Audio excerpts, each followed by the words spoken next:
Sorry, guys. Players just wanted to practice longer. It's crazy how that happens. All right, guys, let's fire away.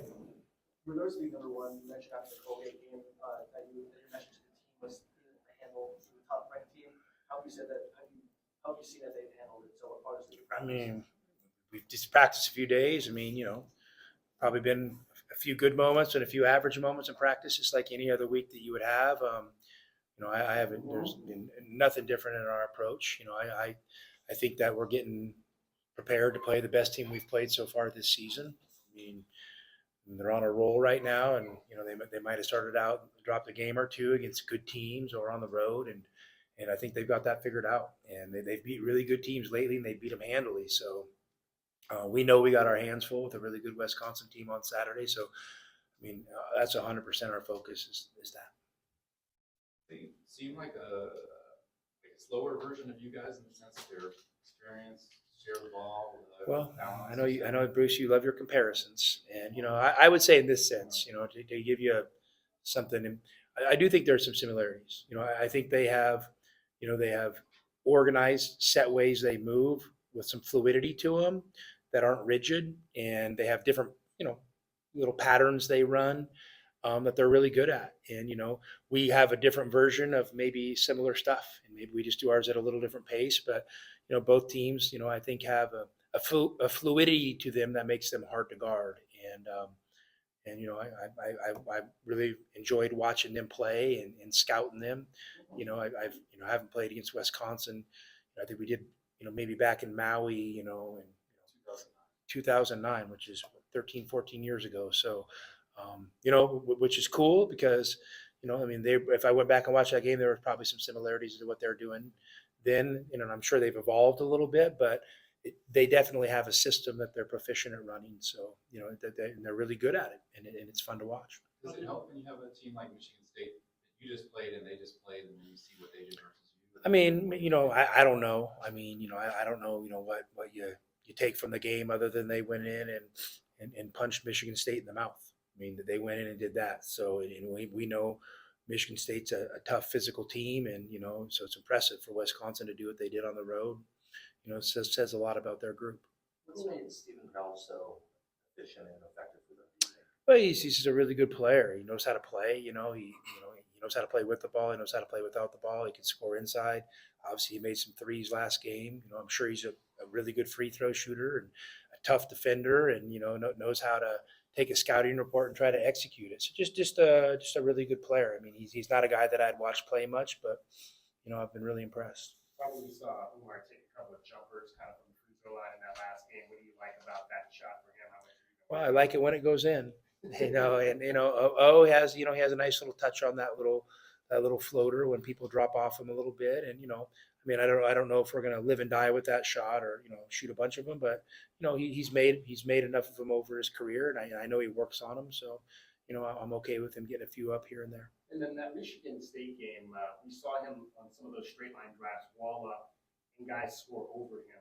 Is that how you want him to play that? Would you like to see him maybe in some instances?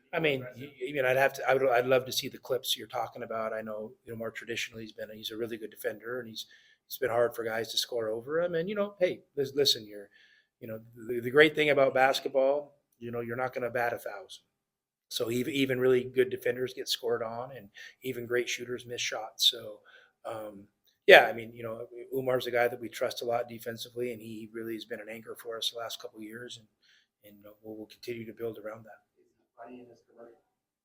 I haven't seen the commercial. I'm not getting enough time in front of the TV these days. I've got to kind of reevaluate my priorities and start watching a lot more local TV. That said, when you're not coaching and you don't have a coaching panel, you watch games as a fan, other games as a fan. Do you even have time to watch them? Well, I watch games, but you never watch them as a fan. Your eyes are always on. They're trained maybe a little differently, and so we that's what my wife said. That's what we do at night. We watch games, and games are on. We'll change from game to game, and but I'm doing other stuff too around the house and this and that. But it seems like a game's always on. So you just you peek a little bit here and there, but your coaching eye is always on, and I've learned a lot of really good things in basketball that have helped me as a coach by sitting on my couch watching a game at 9 o'clock, watching somebody else do something. Because, hey, at the end of the day, every coach is somewhat of a thief. You're taken from others. So, yeah, I definitely, I enjoy that aspect of it. How did this series get set up? Was it your side or their side? Well, I mean, I think both sides were looking, and I know they'd reached out to us, and I think we needed a home and home that started at home this year. With us, starting one a home and home on the road at Duke this year, so it just kind of worked out. And we want to play great programs, and to be the type of program we want to be, you've got to be comfortable playing teams like Wisconsin. And Wisconsin is a team that, when I look at them, I mean, they have all the makings of a team that's can play deep into the tournament, and those are the type of teams we want to compete against. I'm sure some people have already told you about the history of the Wisconsin Yeah. series. Yep, Not for just sure. in the mid 2014, but beyond that. Yeah, I don't know much beyond that. How much longer? I mean, I need a historian like you to help me out with that. But I know there's a significance, recent, that a lot of Arizona fans feel passionate about, and I'm sure a lot of Wisconsin fans feel passionate about. So I think that's great. I mean, it has zero impact on this game, but maybe it's fun for the fans to, reminisce a little bit and kind of get their juices flowing. So you mentioned that this coming together. I think you had said, in past how difficult it is to get home and homes, and then you said you and John Shire just chatted and that thing happened. Was it as easy with this? Did you have a deal? Yeah, I mean, it wasn't complicated. I know, Greg had reached out to me about something else, and it just didn't quite line up. And then, I think, TJ and, I'm sure whoever handles their scheduling on their side communicated, and TJ came to me and said, hey, it looks like, a home and home with Wisconsin can work out. And would you be interested? And I said, yeah, it sounds great. And I mean, it wasn't a lot more complicated than that. It wasn't a knockdown, drag out, or anybody chasing anybody. I mean, I think good programs want to play other good programs, and so we're excited to have the opportunity to play a really good Wisconsin team Saturday on national TV. Can you talk about Caleb real quick? He's done very well to this point, and probably beyond what people thought, because they think he's the scorer, but I think he leads you in assists. Yeah, Caleb's one of our better playmakers, and he's just a really good basketball player, and I know he's a really good shooter. I know maybe his 3-point numbers, people may not say that, but I've shot with him in the gym enough. I know what good shooters look like, and I'm pretty confident by the end of the year his shooting numbers will be pretty impressive. So just a really good player, but he's still learning. I mean, one of the great fun things about coaching him, this is my first season coaching him, so I'm learning him. He's learning how we play a little bit, and I'm finding things here and there that I think we can help him with, and he's been really receptive, to maybe changing some habits and some techniques here and there, and which makes it a lot of fun when you're working with a guy like that. How important is it the rebounding that he's had? I think he's had already 3 or 4 games with 6 rebounds with you guys, and previously that wasn't a big part of his repertoire. Well, I've really challenged him to contribute to the game in other areas, because I'm just a firm believer if you try to participate in all areas of the game, that eventually, you're going to get great numbers across the board, and you're going to have a significant impact. So he's done a great job with that. I mean, I'm really happy with where he's at. And, I think he's, I think a few games back or whenever it was, he had a 4 or 5 minute stretch where he kind of exploded. I think he'll have a few of those over the course of the season, but I'm not necessarily looking for that from him. I'm looking for him to be a really good, experienced, all-around basketball player that just makes good decisions, possession by possession, and he's doing that for the most part. What have you seen out of him, Kylan, really all the guards in general, in terms of the turnover numbers? It was a little bit higher in the year. Now you're seeing it kind of trend down. What have you seen differently? Well, that's traditionally how it goes. I want our guys to be aggressive. I want them to be comfortable taking chances, but then I want them to learn what are good chances to take and what are lesser chances. We can be successful. So you have to kind of calculate the risk. And I think our guys are getting better at that, but by no means does that mean, we're guaranteed against Wisconsin to not turn the ball over. I mean, that can happen any game. So it's something you always got to have your thumb on. And, but we want to have the pedal to the metal and be aggressive, but at the same point, we want to play with great fundamentals and make good decisions. So, I think that's the best way to play is when you combine those two things. And I think our guys are trending in that direction. Is some of it just in terms of Caleb and Kylan and also Jaden just familiarity? I'm sure, for sure. I'm sure that it's getting a little more experience with themselves, getting experience individually in the system, experience playing with other guys in the system, and just getting to know guys' games and getting to know, hey, there's certain mistakes you live with, and there's certain ones, you'd rather not have. And so when they kind of learn, what my, hot buttons are with that stuff, I think that helps as well. So, it's the natural progressions happen, but hey, we're still a team that wants to be trending upwards, and we're still trying to grow. And I know my approach to practice this week has been to get better and tighten things up and maybe add a layer here and there. And I think that's just what you got to do to get better over the course of a season.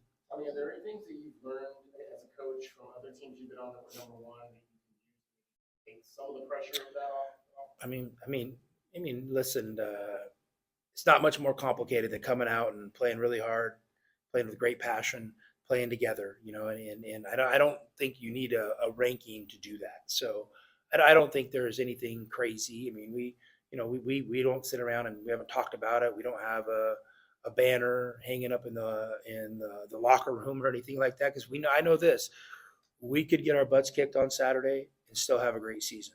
That's how these seasons go. So we're the only stock we're putting in is we want to come out and play. We're hoping to play a good 40 minutes on Saturday, and anything beyond that, we really haven't thought too far ahead. You have talked a lot about that, and you knew though after Saturday you'd probably be number one. Now that it happened, did you spend any more time talking about that with the guys? I haven't mentioned it once. I'll let you guys do that. You guys can be the leaders on that stuff. We haven't talked about it once. Talked about getting better, having a good practice. Yeah, and then I guess what I'm wondering too, like, okay, you're trying to trend upward, et cetera. Does that get harder for you to tell the guys that you want to do that at a time when you're getting ranked number one and everybody's telling you how great? It's not harder for me. Listen, the outside noise is outside. That's always the case. Good, bad, average. It's always on the outside. So on the inside, we have a strong culture and a belief in the things we do, and we just try to get better at that stuff. And so, everybody telling you how good or how bad you are has no impact on what's happening inside our locker room. But I understand you have a connection with Aaron Tack, the javelin thrower. We're from the same small town. Yeah, so I don't know. Aaron, I know her a little bit. I know her parents, incredibly nice people. She's the same class as my nephew, who's a manager for us here. And, I saw Aaron when she was young. We used to have a 3-on-3 tournament in Spokane called Hoop Fest, and she came over and played on my nephew's team. Her and Carter played together. So, I saw her when she was younger, and she was a good basketball player. She's, strong and aggressive, and yeah, she used to beat up on the boys. So yeah, I saw that she's on the team here. I haven't seen her at practice or anything yet, but she'll yeah, she's a Kelso girl. She'll give good effort. I know that. Anything else? All right, sorry for making you guys wait.